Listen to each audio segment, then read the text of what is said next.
Hali 1,5 soat vaqt bor.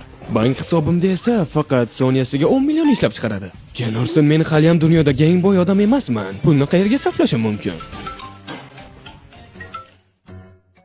Salom oyi. Hoy, Chemo, qayerdasan? Bugungacha shu haqida unutdingmi? 5 daqiqa, agar bormasang qaytib ona dema. Yo. Ko'r-ko'rona uchrashuv.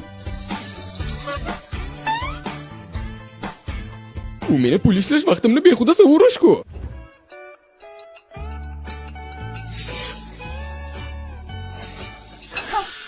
Nima?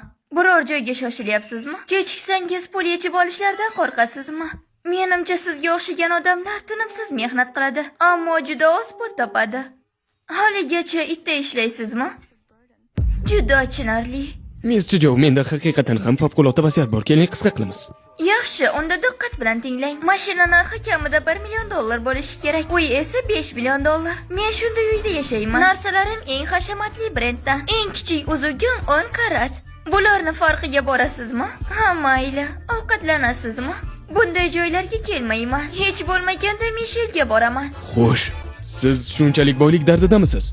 Meni haqorat qilmoqchimisiz? Men sog' sotsialistman. Ko'rdingizmi? Har doim eng yuqori darajali joylarga boraman. Qarang. Mr. Joe, gap shu.